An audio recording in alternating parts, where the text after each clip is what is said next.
Hello बच्चों, welcome back to the channel. तो बच्चों, अभी तक हमने ट्रिग्नोमेट्री में काफ़ी सारी चीज़ें कर ली हैं। हमारे 3 लेक्चर्स ऑलरेडी हो चुके हैं। अगर आपने पहले वो लेक्चर्स नहीं देखे हैं, तो आप वो लेक्चर्स ज़रूर देख लीजिए क्योंकि वहाँ से आपको बेसिक अंडरस्टैंडिंग ऑफ ट्रिग्नोमेट्री बहुत आसानी से हो जाएगी। इनफैक्ट वहाँ पे आपको पहले जो ट्रिग्नोमेट्री हमने पढ़ी है क्लास 9th और क्लास 10th में, वो भी एक तरीके से रिवाइज़ हो जाएगा। और उसके बाद फिर हमने ट्रिग्नोमेट्री में आगे पढ़ा कि अलाइड एंगल्स हम लोग कैसे निकालते हैं, trigo ratios of allied angle कैसे निकालते हैं, साइन और कोसाइन के एक नए डेफिनेशन के बारे में भी हमने देखा, वहां से काफी सारी चीजें क्लियर हो जाती हैं। तो बच्चों, आज हम लोग शुरू करते हैं अपना लेक्चर 4 और इसमें बहुत ही इंटरेस्टिंग चीजें हम लोग पढ़ेंगे। तो आप लेक्चर में पूरी तरीके से मेरे साथ बने रहिएगा क्योंकि यहाँ से एक्चुअली बहुत सारी ऐसी चीजें आपको सीखने को मिलेंगी जो अभी तक हम ट्रिग्नोमेट्री में नहीं जानते हैं। और ये आने वाले आपके जेई के एग्जामिनेशन 2024 में जो आप जेई का एग्जामिनेशन देंगे, उसमें ये बहुत इंपॉर्टेंट रोल प्ले करेंगे, जो कॉन्सेप्ट्स हम आज यहाँ पढ़ने वाले हैं। ठीक है? तो आइए लेक्चर को शुरू करते हैं विदाउट एनी डिले। बच्चों, ट्रिग्नोमेट्री में लेक्चर 4 में जो हम बात करेंगे, वो होगा ग्राफ ऑफ ट्रिग्नोमेट्रिक फंक्शंस। ठीक है? Graph of trigonometric functions.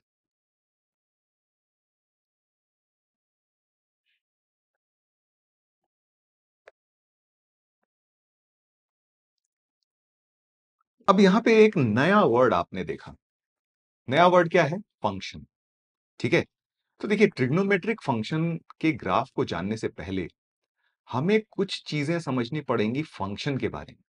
Although ये चैप्टर हम लोग इन डिटेल कैलकुलस में पढ़ेंगे, जब कैलकुलस हम लोग पढ़ रहे होंगे तो फंक्शन के बारे में हम लोग इन डिटेल पढ़ेंगे।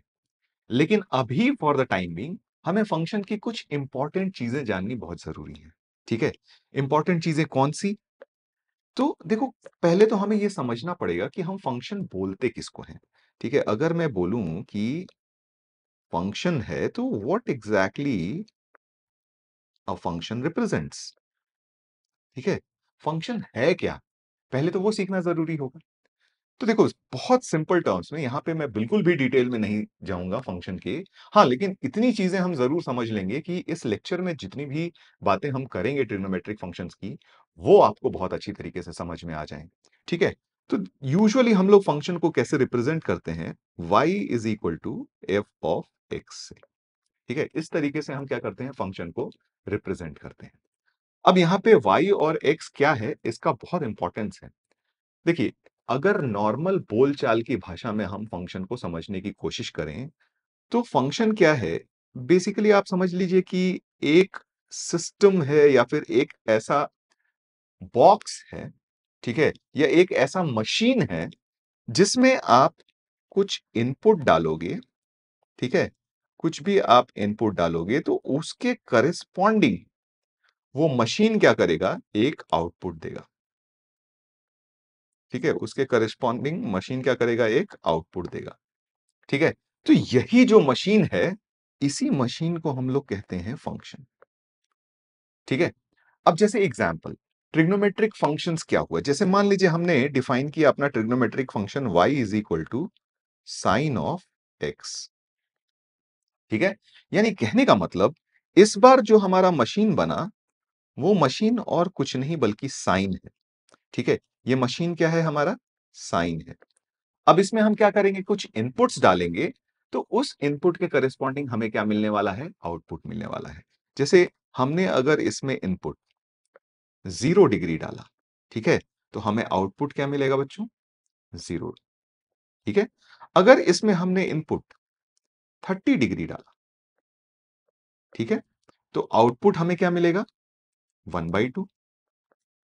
इसमें अगर हमने इनपुट 45 डिग्री डाला, ठीक है? तो आउटपुट हमें क्या मिलेगा? आउटपुट हमें 1/√2 मिलेगा। और इसमें अगर हमने इनपुट 60 डिग्री डाला, ठीक है? तो हमें आउटपुट क्या मिलेगा बच्चों? √3/2। तो आप देख रहे हो, हर इनपुट के करेस्पॉन्डिंग आपको क्या मिल रहा है? एक आउटपुट मिल रहा है। तो ऐसे किसी भी मशीन को नॉर्मल बोलचाल की भाषा में हम फंक्शन कहते हैं, ठीक है? तो ट्रिग्नोमेट्रिक रेशियोज हमने जितने भी पढ़े हैं, उसको हम इस तरीके से रिप्रेजेंट करते हैं, y is equal to sine x या फिर y is equal to cos x, और उसमें हम x को एज एन इनपुट डालें। तो यहां इनपुट हम किसको डाल रहे हैं? ध्यान दीजिए, इनपुट हम x की वैल्यूज को डाल रहे हैं, तो ये हमारा इनपुट है ना? और ये जो है y, ये हमारा बेसिकली आउटपुट है। ये बात समझ में आई? अब देखिए, ये इनपुट और आउटपुट, इसका हम एक स्पेशल नाम देते हैं।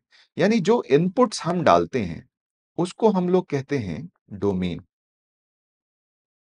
और जो हमें उसके करस्पॉन्डिंग आउटपुट मिलता है, उसको हम लोग कहते हैं रेंज। ठीक है? यानी set of all the inputs और set of all the values of x for which the function is defined. तो इन सारे इनपुट्स के सेट को हम लोग क्या कहते हैं? डोमेन। यानी ये सारे जो भी इनपुट्स हम डालें, जिसके करस्पॉन्डिंग हमें क्या मिले? एक रियल आउटपुट मिले। ठीक है? तो ऐसे सारे इनपुट्स के सेट को हम लोग क्या कहते हैं? डोमेन। और इन इनपुट्स के करस्पॉन्डिंग जो हमें आउटपुट मिलता है, तो वो आउटपुट के सेट को क्या बोलते हैं? उन सारे आउटपुट्स के सेट को हम लोग क्या बोलते हैं? रेंज बोलते हैं। ठीक है क्या? इतना नॉलेज हमारे लिए काफी है ट्रिग्नोमेट्रिक फंक्शंस को पढ़ने के लिए। तो देखिए, यहां पे जो मेन ऑब्जेक्टिव है कि हम ट्रिग्नोमेट्रिक फंक्शंस के ग्राफ को बनाना सीखेंगे। ठीक है?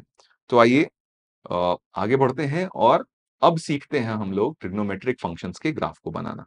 तो देखिए, अगर हमने अपना ट्रिग्नोमेट्रिक फंक्शन, लेट अस से हमने अपना ट्रिग्नोमेट्रिक फंक्शन चुना y is equal to sine x. ठीक है?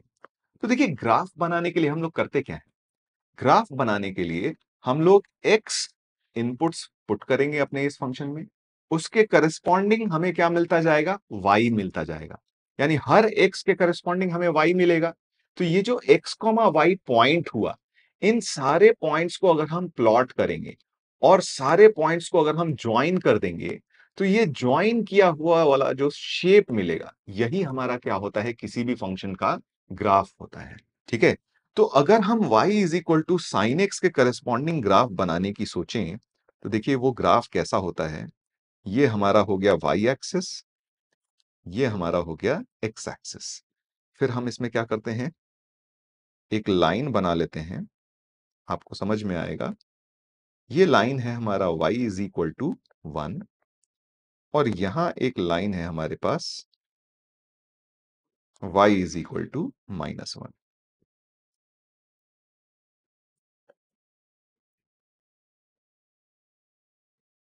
ये लाइन हो गया हमारा y इज इक्वल टू -1। ठीक है? तो अब अगर हम साइन एक्स का ग्राफ बनाएंगे, तो वो ग्राफ कुछ इस तरीके से बनता है।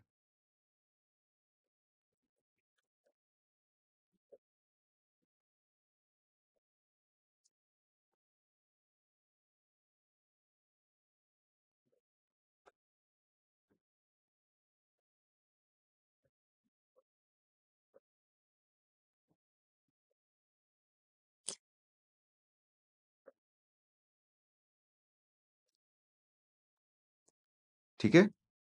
फिर इसी को हम रिपीट करते जाएंगे।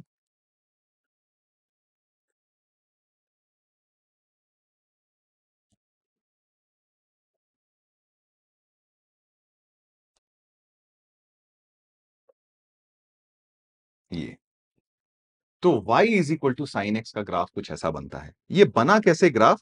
तो जैसा कि मैंने बताया कि हम लोग क्या करते हैं? x इनपुट डालते हैं और उसके करस्पॉन्डिंग y आउटपुट निकालते हैं। जैसे हमने इनपुट 0 डाला, तो इनपुट 0 डाला x का, तो y भी क्या होगा? 0। यानी इस ग्राफ पे एक पॉइंट लाई करेगा 0,0।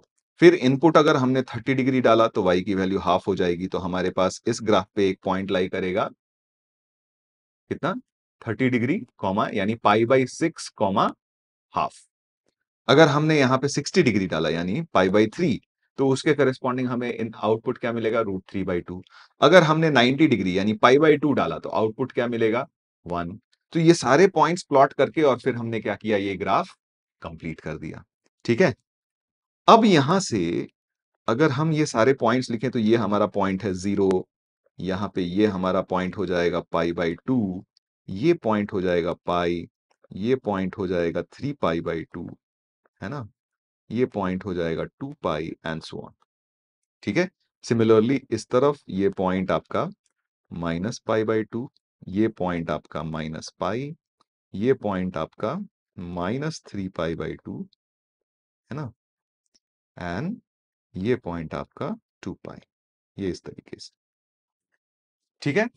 अब हम यहां से कुछ चीजें समझने की कोशिश करेंगे। तो अगर हम ये जानना चाहें कि इस फंक्शन का डोमेन क्या होगा? डोमेन क्या होता है? अभी हमने बात करी कि जो हम इनपुट डालते हैं यानी वैल्यूज ऑफ एक्स। तो हम यहां पे देखेंगे कि ऐसे कौन-कौन से वैल्यूज ऑफ एक्स हैं जिसके लिए हमेशा वाई हमारा क्या होगा? रियल होगा। यानी डोमेन को अगर हम डिफाइन करें तो ये हो जाता है हमारा set of values of x for which y is real. ये हो जाता है हमारा डोमेन। तो बताइए अब ग्राफ देख के ऐसे कौन-कौन से वैल्यूज ऑफ एक्स आप आइडेंटिफाई कर पा रहे हो जिसके लिए वाई रियल होगा? तो मैं ये कह रहा हूं कि ऐसा कोई भी एक्स नहीं है पूरे रियल नंबर लाइन पे जिसके करस्पॉन्डिंग आपको रियल वाई नहीं मिलेगा। आप कोई भी एक्स ले लो। अगर हमने यहां पे ये एक्स ले लिया तो इसके करस्पॉन्डिंग भी वाई रियल मिलेगा हमें। ये एक्स ले लिया तो उसके करस्पॉन्डिंग ये वाई मिल जाएगा। ये एक्स ले लिया तो इसके करस्पॉन्डिंग ये वाई मिल जाएगा। यानी कोई भी आप एक्स की वैल्यू इसमें पुट करो, आपको आउटपुट जो मिलेगा वो हमेशा क्या मिलेगा? रियल मिलेगा। यानी हम यहां से कह सकते हैं कि ये जो जो हमारा डोमेन होगा यानी एक्स की वैल्यूज जो हम इस ग्राफ या इस फंक्शन में डाल सकते हैं, वो सारी वैल्यूज डाल सकते हैं। यानी हमारा डोमेन हो गया x बिलोंगिंग टू R, या फिर आप ऐसे भी कह सकते हो कि x की वैल्यूज हम इस फंक्शन में -इंफिनिटी से इंफिनिटी तक की कोई भी वैल्यू डाल सकते हैं।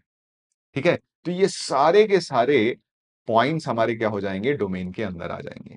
ठीक है?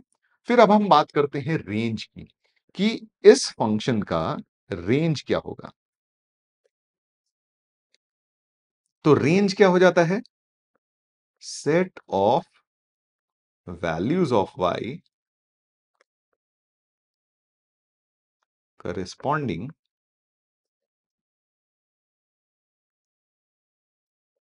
to the values of x।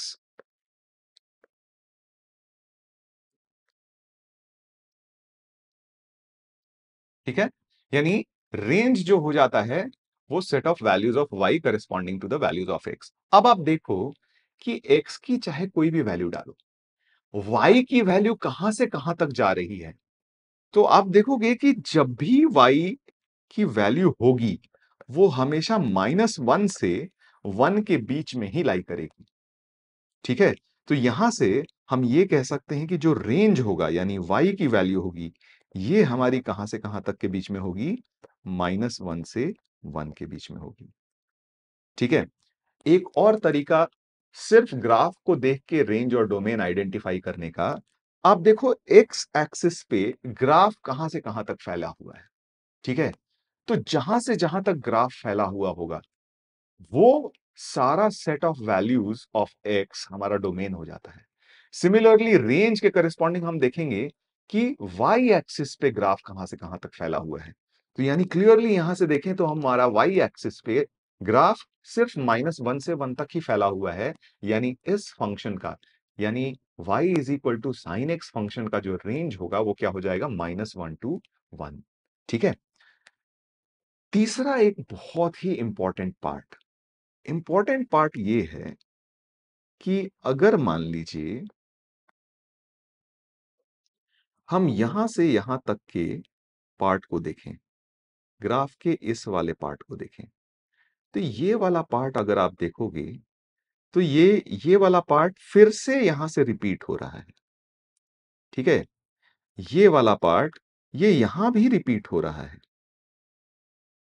ठीक है? यानी कहने का मतलब कि ये पार्ट यहां ऐसा ही था, फिर यहां से वापस रिपीट हुआ और यहां से वापस रिपीट हुआ और ये प्रोसेस क्या होगा, चलता जाएगा। तो जब भी इस तरीके से ग्राफ कोई एक इंटरवल के बाद आप अपने आप को फिर से रिपीट करता है, तो ऐसे फंक्शंस को हम लोग बोलते हैं पीरियोडिक। क्या बोलते हैं? पीरियोडिक। यानी ये जो y is equal to sine x का जो फंक्शन हो गया, ये फंक्शन हमारा क्या होता है? पीरियोडिक, ठीक है, with period is equal to 2 pi. अब पीरियड क्या हो जाता है? अगर कोई ग्राफ पीरियोडिक है, तो जो स्मॉलेस्ट इंटरवल जिसमें ग्राफ रिपीट हो रहा है, तो यहां पे अगर हम देखें कि स्मॉलेस्ट इंटरवल ऐसा कौन सा है जिसमें ग्राफ रिपीट, जिसके बाद ग्राफ रिपीट हो रहा है, तो ये इंटरवल है हमारा 2 पाई का। इसके बाद वापस से हमारा ग्राफ रिपीट हो रहा है 2 पाई इंटरवल तक, फिर वापस से ग्राफ रिपीट हो रहा है हमारा 2 पाई इंटरवल तक।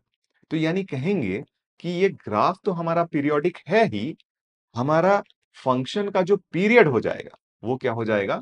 2 पाई। तो इस तरीके से हम लोग बनाते हैं y is equal to sine x का ग्राफ। आप लोग ये ग्राफ बना के प्रैक्टिस जरूर कीजिएगा, क्योंकि ये ग्राफ बहुत ही ज्यादा इंपॉर्टेंट है एग्जामिनेशन पॉइंट ऑफ व्यू से। सिर्फ ट्रिग्नोमेट्री के लिए ही नहीं, आने वाले चैप्टर्स कैलकुलस में जो हम पढ़ेंगे उसके लिए भी ये बहुत इंपॉर्टेंट है। ठीक है, तो ये हमने पढ़ा y is equal to sine x का ग्राफ। ठीक है, अब आइए आगे बढ़ते हैं। अब हम देखते हैं y is equal to cos x का ग्राफ।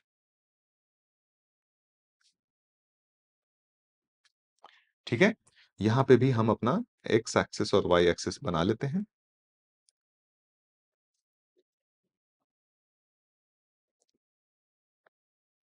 यहां भी मैं y इज इक्वल टू 1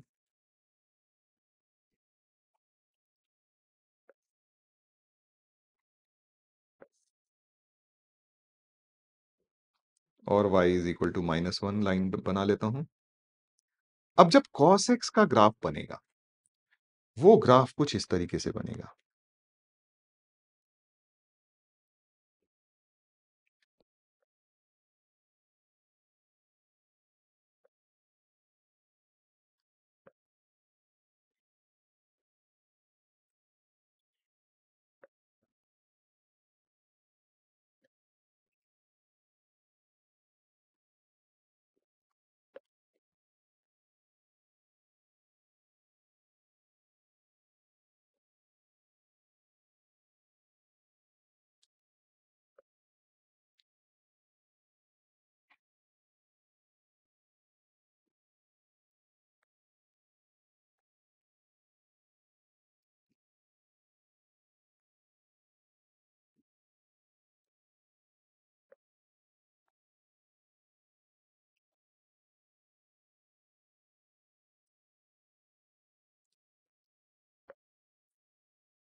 ये ग्राफ कुछ इस तरीके से बन जाएगा।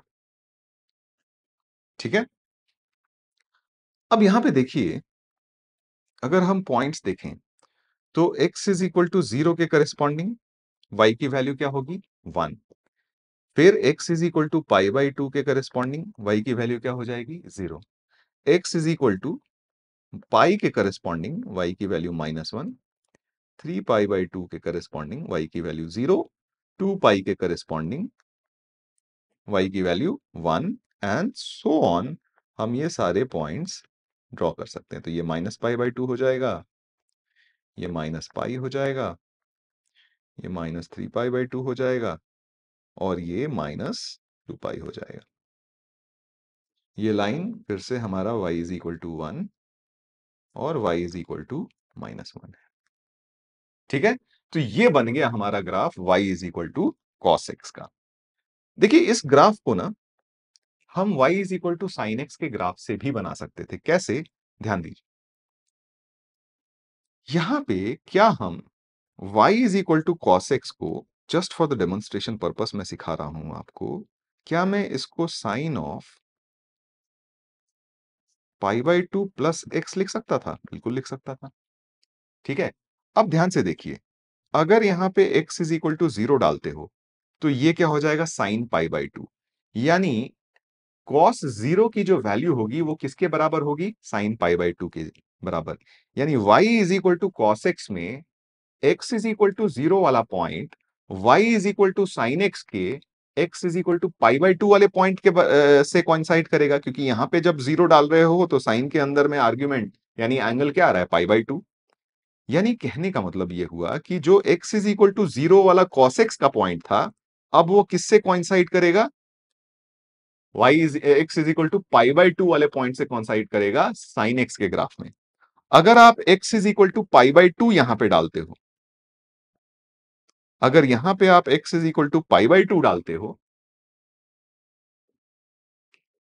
ठीक है, अगर यहां पे आप x is equal to pi by two डालते हो तो यहां पे आपके पास साइन के अंदर जो एंगल बनेगा वो क्या बन जाएगा, पाई। यानी कहने का मतलब साइन एक्स के ग्राफ में, साइन एक्स के ग्राफ में जो पाई वाला पॉइंट था वो अब कॉस एक्स के ग्राफ में पाई बाई टू वाला पॉइंट होगा। तो देखिए क्या सही है क्या, तो देखिए साइन एक्स के ग्राफ में जो पाई वाला पॉइंट था, कॉस एक्स के ग्राफ में वो पाई बाई टू वाला पॉइंट है। तो यानी कहने का मतलब ये है कि यहां पे cos x का जो 0 के करस्पॉन्डिंग पॉइंट था वो sin x में पाई बाई टू पे आ गया। फिर cos x में जो पाई बाई टू के करस्पॉन्डिंग पॉइंट था वो sin x में पाई पे आ गया। यानी cos x वाले पॉइंट को लाने के लिए हमें क्या करना है कि ये sin x वाले पॉइंट्स में आप हर पॉइंट को पाई बाई टू से पीछे कर दीजिए। यानी जो साइन एक्स में पाई बाई टू वाला पॉइंट था वो कॉस एक्स में 0 वाला पॉइंट होना चाहिए। जो साइन एक्स में पाई वाला पॉइंट था वो कॉस एक्स में पाई बाई टू वाला पॉइंट होना चाहिए। ठीक है, तो यानी हर पॉइंट पाई बाई टू से क्या हो गया, पीछे खिसक गया। तो अगर देखो, हम हर पॉइंट को पाई बाई टू से पीछे खिसका देंगे, तो हर पॉइंट को पाई बाई टू से पीछे खिसकाओ या इस लाइन को पाई बाई टू से आगे खिसका दो, एक ही बात हुआ। मैं 2 कदम आपकी तरफ चल के आऊं या आप 2 कदम मेरी तरफ चल के आओ, बात बराबर हुआ ना। और ये डायरेक्शन दोनों क्या है, एक दूसरे का ऑपोजिट है कि नहीं। तो इसी तरीके से इस ग्राफ के हर पॉइंट को आप पाई बाई टू पीछे खिसकाइए, है ना। इस ग्राफ के हर पॉइंट को आप पाई बाई टू पीछे खिसकाइए या इस वाई एक्सिस को आप पाई बाई टू आगे खिसका दीजिए, एक ही बात है। ठीक है क्या, तो यानी हम अगर इस वाई एक्सिस को पाई बाई टू यूनिट्स आगे बढ़ा देते हैं, ठीक है, तो जो ग्राफ हमें मिलेगा वो कॉसेक्स का ग्राफ मिलेगा। क्या यही ग्राफ हमारा कॉसेक्स का ग्राफ नहीं है? आप देखिए तो कंपेयर करके बिल्कुल वही ग्राफ है। समझ में आई क्या बात। तो हम साइन एक्स के ग्राफ से कॉसेक्स का ग्राफ भी बहुत आसानी से बना सकते हैं। आपको करना क्या है, सिर्फ वाई एक्सिस को पाई बाई टू यूनिट्स आगे बढ़ा दो, कॉसेक्स का ग्राफ हो गया। समझ में आई बात। अब यहां से बात करते हैं, जैसे हमने साइन एक्स में बात करा था डोमेन और रेंज की, तो यहां पे भी हम बात करते हैं डोमेन और रेंज की। तो बताइए ग्राफ देख के आपको क्या लगता है कि इस फंक्शन का डोमेन क्या हुआ होगा। तो x की सारी वैल्यूज के लिए आपको y रियल मिल रहा है, तो यानी डोमेन हो गया हमारा x बिलोंगिंग टू r। यानी all real values of x are in the domain of the function y is equal to cos x। Range क्या हो जाएगा, तो देखिए y की वैल्यू कहां से कहां तक वेरी कर रही है, तो रेंज है हमारा -1 से 1 तक। और क्या आपको ये ग्राफ पीरियोडिक दिख रहा है, बिल्कुल पीरियोडिक है। तो ये ग्राफ भी आपका पीरियोडिक है ना, periodic with period is equal to 2 pi. Graph periodic है और पीरियड हमारा क्या है इस ग्राफ का, 2 पाई है। तो ये हमने बनाया y is equal to sine x और y is equal to cos x का। ठीक है, अब बात करते हैं y is equal to sec x और कॉसेक एक्स। तो एक काम करते हैं, y is equal to sec x का ग्राफ पहले बनाते हैं।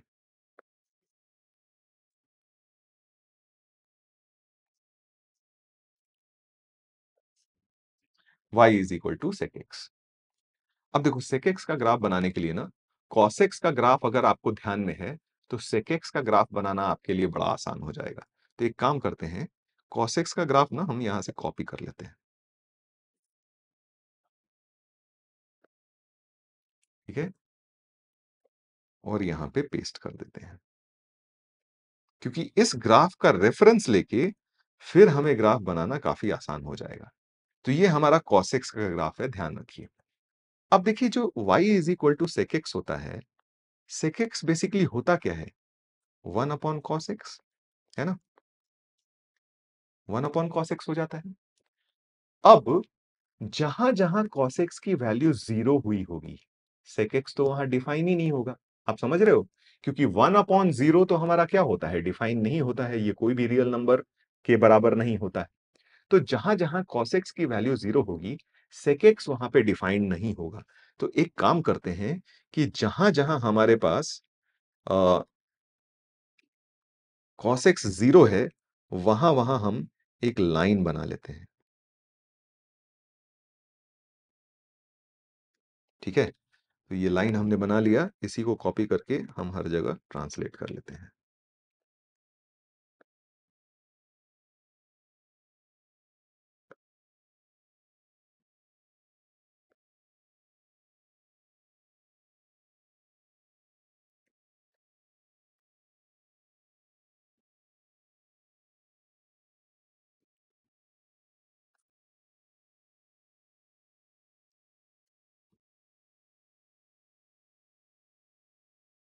ठीक है? अब समझिए, अब यहां से असली खेल शुरू होता है। खेल क्या शुरू होगा यहां से? कि देखिए, जब हमारे पास cos x की वैल्यू 1 रही होगी, तो ऑब्वियसली sec x की भी वैल्यू क्या हुई होगी? 1। तो यानी जब cos x की वैल्यू 1 है, तो sec x की वैल्यू भी क्या होगी? 1। लेकिन अब अगर cos x कम होता जाएगा, यहां से cos x क्या हो रहा है? देखिए ध्यान से, यहां से cos x की वैल्यू कम होते जा रही है। तो 1 अपॉन अगर एक क्वांटिटी है और ये क्वांटिटी डिक्रीज कर रही है, यानी कम हो रही है, तो बताइए फ्रैक्शन की वैल्यू कम होगी कि बढ़ेगी? तो क्लियरली फ्रैक्शन की वैल्यू क्या होगी? बढ़ेगी, क्योंकि जब डिनोमिनेटर हमारा कम होगा, तो ओवरऑल फ्रैक्शन क्या हो जाता है? बड़ा हो जाता है ना?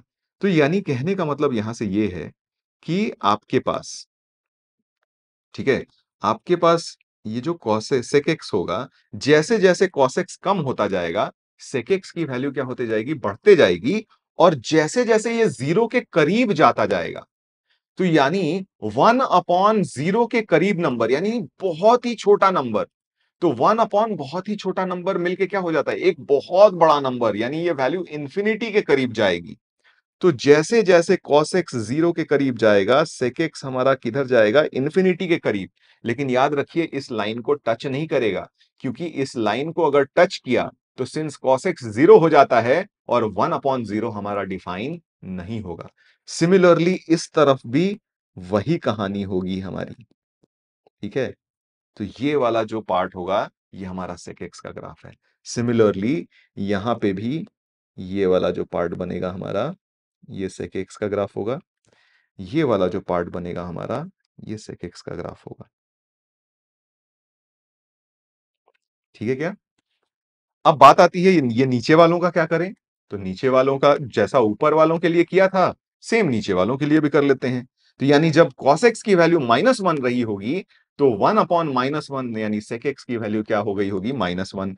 तो -1, और जैसे-जैसे 0 के करीब जाएंगे, वैल्यू हमारी नेगेटिव में बहुत बड़ी होती जाएगी, यानी माइनस इंफिनिटी होते जाएगी। सिमिलरली यहां पे भी कहानी कुछ ऐसी ही होगी। ठीक है? तो ये कुछ इस तरीके से ग्राफ हमारा बनता जाएगा। तो अगर अब हम चाहें, तो ये cos x का ग्राफ यहां से मिटा देते हैं। ठीक है? तो ये जो ग्राफ हमारा बना, ये ग्राफ हमारे पास बन गया किसका? sec x का। ठीक है? So this is the graph of sec x। ठीक है? अब यहां से बात आती है कि हम डोमेन और रेंज कैसे पहचानें। ठीक है? तो बात करते हैं अब डोमेन की। देखिए, साइन एक्स और कॉस एक्स में हमें कोई परेशानी नहीं थी क्योंकि हर रियल एक्स के लिए हमें एक रियल वाई की वैल्यू तो मिल ही रही थी, है ना? लेकिन यहां पे परेशानी है। क्यों? क्योंकि जब आप एक्स की वैल्यू पाई बाय 2 लोगे तो उसके करेस्पॉन्डिंग आपके पास वाई की कोई वैल्यू है ही नहीं। एक्स की वैल्यू 3 पाई बाय 2 लोगे तो अगेन आपके पास वाई की कोई भी वैल्यू नहीं है। एक्स की वैल्यू आप अगर 5 पाई बाय 2 लोगे तो भी वाई की वैल्यू नहीं है, -पाई बाय 2 लोगे तो भी वाई की वैल्यू नहीं है, -3 पाई बाय 2 लोगे तो भी वाई की वैल्यू नहीं है। तो यानी ये जो पॉइंट्स हैं, ये आपके डोमेन में नहीं आएंगे। अब समझो, इनका नेचर क्या है? ये -3 pi by 2, -pi by 2, pi by 2, 3 pi by 2, 5 pi by 2। क्या आपको दिख रहा है कि ये सारे odd multiples of pi by 2 हैं? तो यानी कहने का मतलब कि हमारे डोमेन में odd multiple of pi by 2 नहीं रहेंगे। तो यानी हमारा जो डोमेन बनेगा अभी वो होगा x बिलोंगिंग टू R, लेकिन इनमें से हम कौन से पॉइंट्स हटा देंगे? Odd multiple of pi by 2 यहां से हटा देंगे क्योंकि ये हमारे डोमेन में नहीं रहेंगे क्योंकि इनके करेस्पॉन्डिंग हमें कोई रियल वैल्यू ऑफ y मिल ही नहीं रही है। अब बात आती है रेंज की। रेंज क्या होगा भाई? तो यहां देखिए कि अगर हम y एक्सिस पे देखें तो हमारे पास -1 से 1 के बीच में तो ग्राफ का कोई पार्ट एग्जिस्ट ही नहीं करता। देखिए, -1 से 1 के बीच में तो ग्राफ का कोई भी पार्ट एग्जिस्ट ही नहीं करता। यानी हमारे रेंज में -1 से 1 के बीच की कोई वैल्यू नहीं होगी। हां, अगर आप 1 तक जाते हो तो ग्राफ के कुछ पॉइंट्स आपको एग्जिस्ट करते हैं। 1 के ऊपर आप कोई भी वैल्यू ले लो, तो आपको हर बार कोई ना कोई y की वैल्यू आपको मिलेगी। सिमिलरली -1 और -1 से नीचे कोई भी आप लाइन ड्रॉ करो, तो उसके करस्पॉन्डिंग आपको वैल्यूज मिलेंगी। ठीक है? यानी इस केस में आपका जो रेंज हो जाता है यानी y, वो बनता है आपके पास -इंफिनिटी से -1 यूनियन 1 से इंफिनिटी। ठीक है?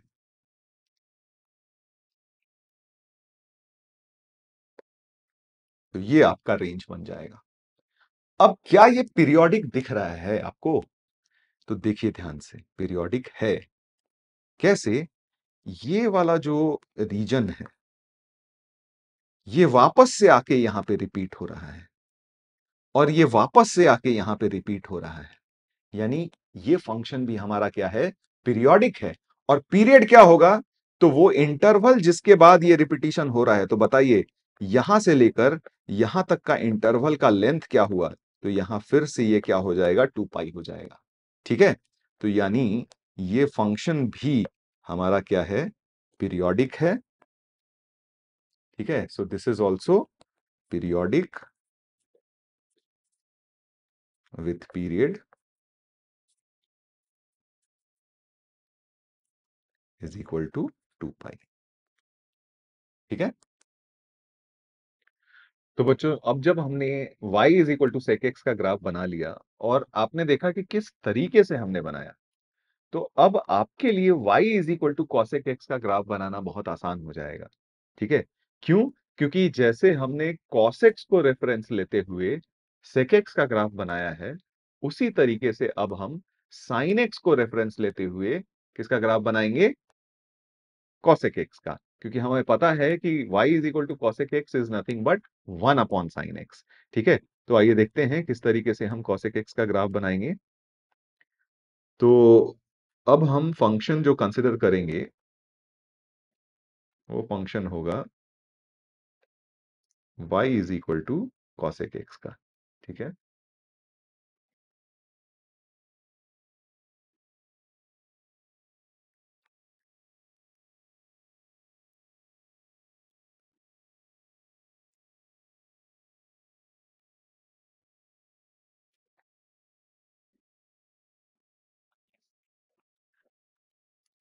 तो फंक्शन अब हम लेते हैं कौन सा? y is equal to cosec x।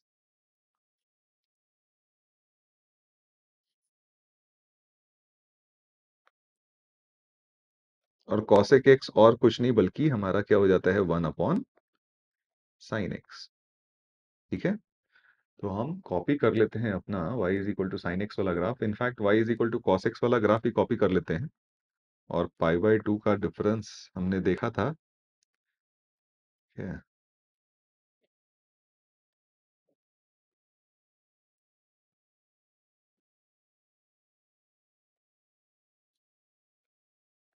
और इस y एक्सिस को हम लोग क्या करेंगे, पाई बाय 2 यूनिट्स पीछे कर देंगे, है ना। तो हमें साइन एक्स का ग्राफ मिल जाएगा। तो ये हमारा y is equal to sine x का ग्राफ है। ठीक है, अब हम यहां से क्या करते हैं, जहां जहां साइन एक्स 0 होगा, ठीक है, वहां वहां पे हमारा cosec x एग्जिस्ट नहीं करेगा। तो मैं वो लाइंस बना लेता हूं, ठीक है, और इसी को कॉपी करके हम लोग ट्रांसलेट कर लेते हैं।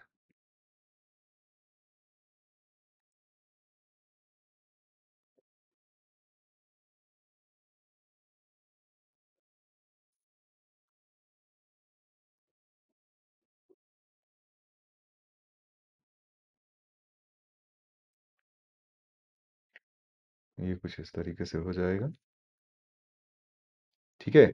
और फिर जैसा कि हमने cos x का ग्राफ बनाया था, उसी तरीके से हम क्या कर लेंगे, जैसा कि हमने sec x का ग्राफ बनाया था, उसी तरीके से हम cosec x का भी ग्राफ बना सकते हैं। तो अब हमारे पास क्या करना है, जहां पे sin x की वैल्यू 1 हुई है, cosec x की वैल्यू क्या होगी, 1। और फिर जहां जैसे जैसे वो 0 के पास जाएगा, हमारी cosec x की वैल्यू इंफिनिटी के पास जाती जाएगी। तो ये ग्राफ कुछ इस तरीके से बन जाएगा। यहाँ पे ये सेक्शन कुछ इस तरीके से आ जाएगा, यहाँ पे ये सेक्शन कुछ इस तरीके से आ जाएगा।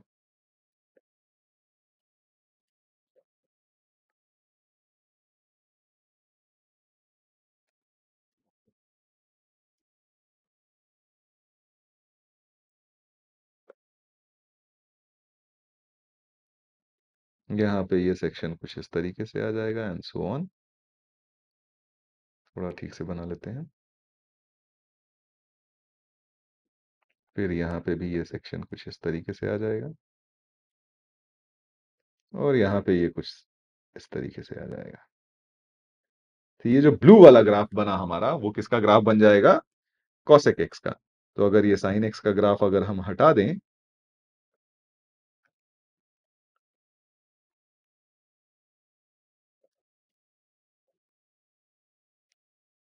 तो ये जो रिमेनिंग ग्राफ बना, ये किसका बन गया हमारा, y is equal to cosec x का। अब आप यहां मुझे बताइए कि इस फंक्शन में, यानी इस ग्राफ में, हमारा डोमेन क्या होगा और रेंज क्या होगा। ठीक है, तो आइए बात करते हैं हम डोमेन की। तो बताइए डोमेन क्या होगा।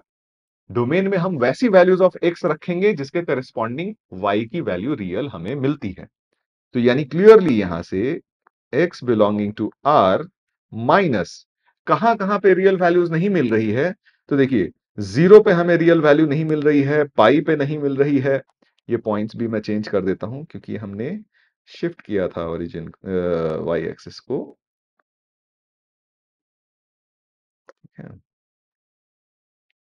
तो ये पॉइंट है हमारे पास 0, ये है पाई, ये है 2 पाई, ये है 3 पाई, ये है माइनस पाई, और ये है -2 पाई। सो क्लियरली 0 पाई, 2 पाई, 3 पाई, माइनस 2 पाई, यानी सारे मल्टीपल्स ऑफ पाई पे हमारे पास cos x की वैल्यू एग्जिस्ट नहीं करती। तो r माइनस मैं क्या लिख दूंगा यहां पे, n पाई। तो ये हमारा डोमेन हो गया। बताइए रेंज क्या है। तो रेंज यहां भी आप देखिए -1 से 1 के बीच में y is equal to cosec x का कोई भी ग्राफ, पार्ट ऑफ ग्राफ एग्जिस्ट नहीं करता। तो रेंज हो जाएगा हमारा y belongs to -1 to 1, sorry -infinity to -1 union 1 to infinity.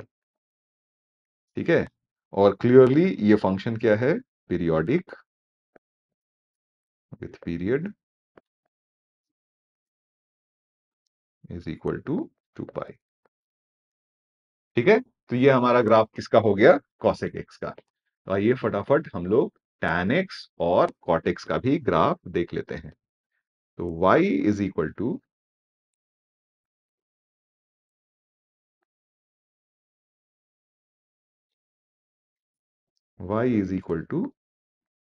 tan x का ग्राफ देखते हैं।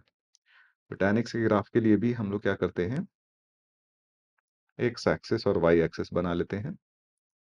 अब देखिए tan x जो होता है, ये बेसिकली हमारे पास क्या होता है, sin x upon cos x। यानी जहां जहां cos x की वैल्यू 0 होगी, वहां वहां tan x एग्जिस्ट नहीं करेगा। तो एक काम करते हैं, वो सारे पॉइंट्स जहां पे cos x की वैल्यू 0 होगी, यानी odd multiples of pi by 2, ये हमने देखा भी था, ठीक है, वहां पे ये हम लाइंस बना लेते हैं।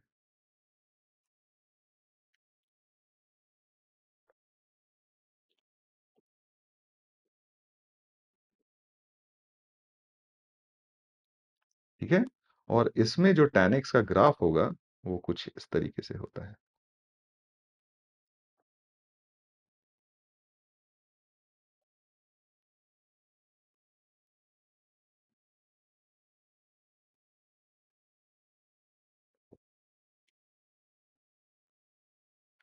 ठीक है, तो ये पॉइंट है 0, पाई by 2, pi, 3 pi by 2, -pi by 2, -pi, -3 pi by 2। ठीक है, अब बताइए इस फंक्शन में डोमेन क्या होगा हमारा। तो डोमेन देखिए, हर वो वैल्यू जिसके लिए cos x 0 होती है, वो हम अपने डोमेन में नहीं रखेंगे। और वो कौन सी वैल्यूज होती हैं, तो odd multiple of pi by 2। Range यहां पे क्या होगा, तो देखिए अब आप y का कोई भी वैल्यू लीजिए, आपको हमेशा कोई ना कोई x की वैल्यू मिलेगी। यानी y एक्सिस पे ऐसा कोई भी पॉइंट नहीं है जिसके करेस्पॉन्डिंग ग्राफ का कोई पार्ट एग्जिस्ट नहीं करता। तो इस केस में जो हमारा रेंज हो जाएगा, वो हो जाएगा ऑल रियल वैल्यूज। ये फंक्शन आपको साफ साफ देख के दिख रहा होगा कि ये पीरियोडिक है विथ पीरियड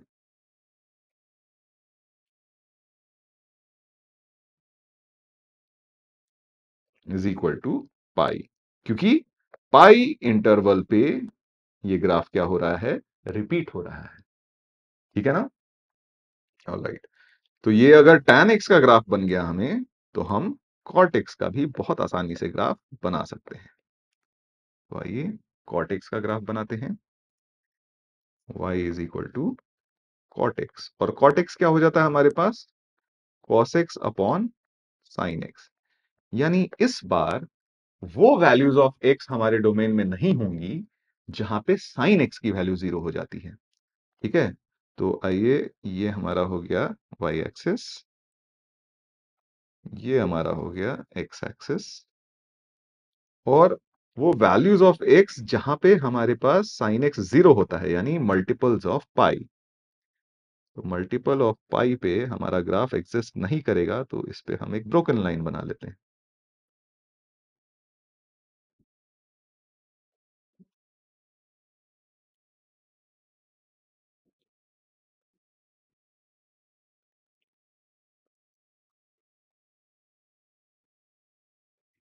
ठीक है, और ये जो ग्राफ होगा, वो अब कुछ इस तरीके से होगा।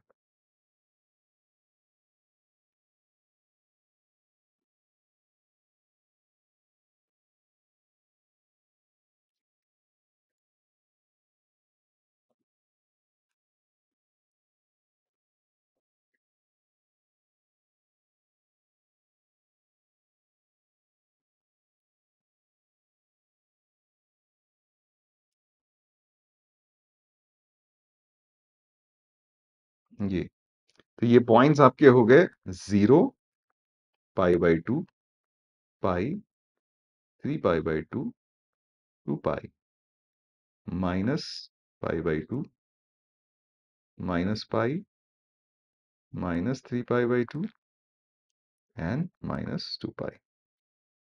ठीक है, अब यहां से फटाफट डोमेन और रेंज देख लेते हैं। तो बताइए डोमेन क्या होगा, डोमेन हर वो वैल्यू ऑफ x होगी सिवाय मल्टीपल ऑफ पाई के। तो x belonging to r minus n pi.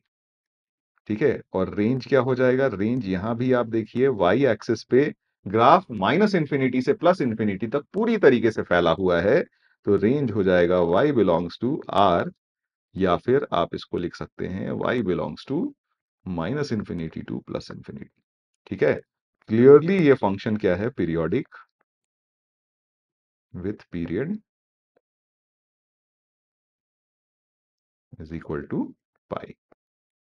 ठीक है, तो ये 6 ट्रिग्नोमेट्रिक रेशियोज हैं, उनके करस्पॉन्डिंग फंक्शंस जो होते हैं उसके ग्राफ हो गए। अब यहां से इन सारे ग्राफ से कुछ कंक्लूजन्स निकालते हैं हम लोग, क्योंकि ये कंक्लूजन्स बहुत इंपॉर्टेंट हैं।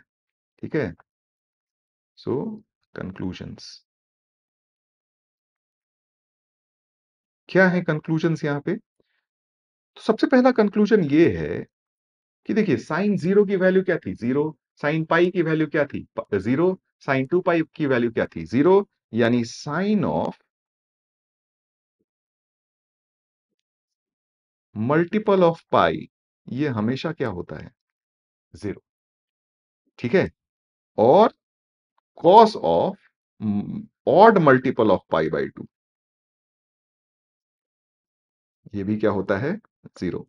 और अगर साइन जीरो हुआ तो tan जीरो हो जाएगा, क्योंकि tan is equal to sine theta upon cos theta होता है। तो यानी यहां से हम ये कंक्लूड कर सकते हैं कि tan ऑफ एन पाई भी होगा, वो क्या हो जाएगा? जीरो। और अगर कॉस जीरो हुआ तो कॉट जीरो हो जाता है। तो cos of 2n plus one pi by to ये भी हमारे पास क्या हो जाएगा? जीरो। तो ये कंक्लूजन हमने क्लियरली देखे कहां से? हमारे ग्राफ से। ठीक है, तो अब देखिए ग्राफ जानने का बेनिफिट क्या है, इसको हम लोग कुछ क्वेश्चंस सॉल्व करके देखेंगे। ठीक है, तो सवाल ये है कि find number of solutions of equation 3 sine square x minus 7 sine x plus 2 is equal to 0 in 0 to 2 pi. यानी 0 से 2 पाई के बीच में ये जो क्वाड्रेटिक इक्वेशन दिया हुआ है उसका नंबर ऑफ सॉल्यूशन हमें निकालना है। तो देखिए सॉल्व करने के लिए बहुत सिंपल है ना। सबसे पहले हम क्या करेंगे? इस क्वाड्रेटिक इक्वेशन को फैक्टराइज कर लेते हैं। तो ये 3 sine square x, 7 sine x को मैं minus 6 sine x and minus sine x लिखता हूं। ठीक है, and plus 2 is equal to 0। पहले दोनों टर्म से मैं 3 साइन एक्स कॉमन ले लेता हूं, तो यहां हमारे पास बन जाएगा साइन एक्स माइनस 2। और लास्ट के दोनों टर्म से मैं -1 कॉमन ले लेता हूं, तो यहां पे भी हमारे पास बन जाएगा sine x minus two is equal to 0। ठीक है, तो ये फैक्टराइज हो गया हमारा 3 sine x minus one into sine x minus two is equal to 0। ठीक है क्या? अब यहां से क्लियरली अगर दो टर्म्स का प्रोडक्ट 0 है तो उनमें से at least one of the terms को क्या होना चाहिए? 0। यानी आपके पास या तो D sine x minus one is equal to 0 होगा, या फिर sine x minus two is equal to 0 होगा, या फिर दोनों 0 होंगे। ठीक है, तो यानी यहां से आपके पास साइन एक्स की वैल्यू या तो 1/3 आई या 2 आई। अब देखिए हमें पता है कि जो रेंज ऑफ साइन एक्स होता है वो तो -1 से 1 के बीच में लाई करता है। यानी साइन एक्स की वैल्यू जो 2 आ रही है ये तो कभी हो ही नहीं सकती। तो साइन एक्स की वैल्यू 2 कभी हो ही नहीं सकती। अब बात आती है कि sine x is equal to 1/3 के करेस्पॉन्डिंग नंबर ऑफ सोल्यूशन हम कैसे निकालें? 1/2 होता तो हमें पता होता है कि sine x is equal to 1/2 के करेस्पॉन्डिंग जो एंगल होगा वो 30 डिग्री आएगा। यानी एक्स की वैल्यू 30 डिग्री आएगी। तो यहां तो थोड़ा बहुत आइडिया होता है, लेकिन ऐसी कोई एक्स की वैल्यू तो हम जानते ही नहीं है जिसके लिए साइन एक्स की वैल्यू 1/3 आ जाए। यानी अभी तक के पढ़ाई में हमने ये बात नहीं देखी है। तो फिर हम नंबर ऑफ सॉल्यूशन कैसे निकालें? तो देखिए अब यहां पे हमारा ग्राफ का नॉलेज बहुत काम आता है। कैसे काम आता है? तो एक काम करते हैं, हम y is equal to sine x. अब देखिए sine x is equal to 1/3 का अगर हमें सोल्यूशन निकालना है, तो मैं एक ग्राफ बनाता हूं y is equal to sine x का, और एक ग्राफ बनाता हूं y इज इक्वल टू 1/3 का। और जो नंबर ऑफ सॉल्यूशन होगा, क्या आपको यह बात समझ में आ रही है कि नंबर ऑफ सॉल्यूशन इन दोनों ग्राफ्स का number of point of intersection होगा? क्योंकि हमें वो वैल्यूज चाहिए जिसके लिए साइन एक्स और 1/3 दोनों बराबर हो जाएं। यानी ये तभी हो सकता है जब दोनों ग्राफ आपस में क्या हो, इंटरसेक्ट हो। तो एक काम करते हैं, हम ग्राफ बना लेते हैं y is equal to sine x का 0 से 2 पाई के बीच में। तो ये हो गया हमारा graph y is equal to sine x का 0 से 2 पाई के बीच में।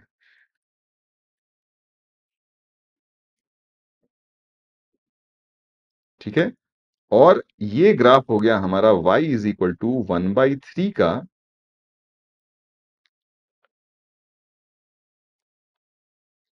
कोई दूसरा पेन ले लेते हैं। ये ग्राफ हो गया हमारा y इज इक्वल टू 1/3 का। ठीक है, अब जैसा कि मैंने बोला कि जो number of point of intersection इन दोनों का ग्राफ का आएगा, वही हमारा नंबर ऑफ सॉल्यूशन होगा। क्यों? क्योंकि हमें वैसे x की वैल्यू चाहिए जिसके लिए sine x is equal to 1/3 हो जाए। यानी ये वैल्यू, ठीक है, ये वैल्यू साइन एक्स की और ये वैल्यू 1/3 की दोनों बराबर हो जाए। तो ये इस x के लिए आ रहा है, लेट अस से ये x1 है और ये x2 है। तो यानी ऐसे कितनी वैल्यूज ऑफ x लाई करेंगी? 2 वैल्यूज। यानी यहां से हम क्लियरली कह सकते हैं हमारे पास कितने सॉल्यूशंस होंगे? 2 सॉल्यूशंस। ठीक है, इस पे और भी हम क्वेश्चन करना सीखेंगे बच्चों अपने नेक्स्ट क्लास में। आज की क्लास वैसे ही बहुत लंबी हो चुकी है, क्योंकि यहां पे हमें ट्रिग्नोमेट्रिक फंक्शंस के ग्राफ को समझना बहुत जरूरी था। ठीक है, क्योंकि ये अगर नॉलेज हमें हो गई, तो आगे की लाइफ बहुत ही आसान हो जाती है हमारे लिए। तो मेरा ये रिक्वेस्ट रहेगा आपसे कि लेक्चर के बाद आप सारे ग्राफ्स को बनाने की प्रैक्टिस जरूर करिए। कम से कम 3-3 4-4 बार हर ग्राफ को बनाइए। ठीक है, ताकि ये ग्राफ आपके दिमाग में पूरी तरीके से छप जाए। ठीक है, ताकि आगे के लेक्चर्स में जब भी हमें ग्राफ को रेफर करना हो, आपके दिमाग में वो ग्राफ बिल्कुल एकदम पिक्चर परफेक्ट होना चाहिए। ठीक है, तो बच्चों मिलते हैं नेक्स्ट लेक्चर में। आप लोगों का बहुत बहुत धन्यवाद ये लेक्चर्स देखने के लिए, और आप इन लेक्चर्स को प्लीज अपने फ्रेंड्स में जरूर प्रमोट कीजिए। इससे हमारे चैनल पे लोग भी बढ़ेंगे, और आपको भी एक डिसेंट इनफ कंपटीशन मिलेगा अपने पीयर्स के साथ पढ़ने में, है ना। और इसके साथ साथ ही हम लोग अपना सिलेबस इसी स्पीड से आराम से पूरा ध्यान लगा के और बहुत आसानी से सब चीजों को समझते हुए आगे बढ़ेंगे। ठीक है, तब तक के लिए इतना ही।